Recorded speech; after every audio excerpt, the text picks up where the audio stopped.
Pets కోసం మంచి grooming centre కోసం సెర్చ్ చేస్తున్నారు అయితే ఈ వీడియో మీకోసమే. ఈ వీడియో వచ్చేసి మెయిన్ గా మన రాజంపేట వాళ్ళ కోసమే అన్నమాట. మీ ఇంట్లో పెట్స్ ఉన్నాయా అయితే వాళ్ళకి మంచిగా హెల్తీ లైఫ్ ఇవ్వడం మన బాధ్యతే కదా. మీ పెట్ గ్రూమింగ్ సర్వీసెస్ కోసం మీరు ఎంత దూరం వెళ్లాల్సిన అవసరం లేదు, ఎందుకంటే వీళ్ళే మీ ఇంటి దగ్గరకు వచ్చి హోమ్ సర్వీసెస్ అయితే అందిస్తారు. వీళ్ళు గ్రూమింగ్ సర్వీసెస్ వచ్చేసి bath and spa, hair styling, nail cutting, ఇంకా అలాగే టిక్ ట్రీట్మెంట్ కూడా చేస్తారు. అంతేకాకుండా వీళ్ళ దగ్గర all types of pet food కూడా దొరుకుతుంది. పెట్ ఫుడ్ మీద 12% ఆఫ్ డిస్కౌంట్ కూడా ఇస్తున్నారు.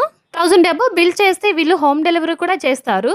ఇంకా అలాగే మీకు ఎటువంటి పెట్స్ కావాలనుకున్నా మీకు నచ్చిన బ్రీడ్స్ ఉన్నటువంటి పెట్స్ అయితే వీళ్ళు ప్రొవైడ్ చేస్తారు. క్యాట్ గానీ డాగ్ గానీ. ఇక్కడ కనిపిస్తున్న ఈ బ్యాగ్ ఎంత బాగుందో కదా. ఈ బ్యాగ్ కూడా పెట్స్ కోసమే. ఇలాంటి వెరైటీ ఆఫ్ ఐటమ్స్ కూడా ఇక్కడ దొరికేస్తున్నాయి. ప్రొఫెషనల్లీ సర్టిఫైడ్ గ్రూమింగ్ సెంటర్ ఇది. మీకు ఎటువంటి భయమే అక్కర్లేదు. మీ సర్వీసెస్ కోసం కాంటాక్ట్ అయ్యి స్లాట్ బుక్ చేసుకోండి. ఈ వీడియోని మీ పెట్స్ ఉన్న ఫ్రెండ్స్ కానీ ఫ్యామిలీ మెంబర్స్ కానీ షేర్ చేయండి. ఇంకా దీని అడ్రస్ వచ్చేసి near ITI circle, Bhagat Singh park road, SLV మైపేట్ అడ్డా.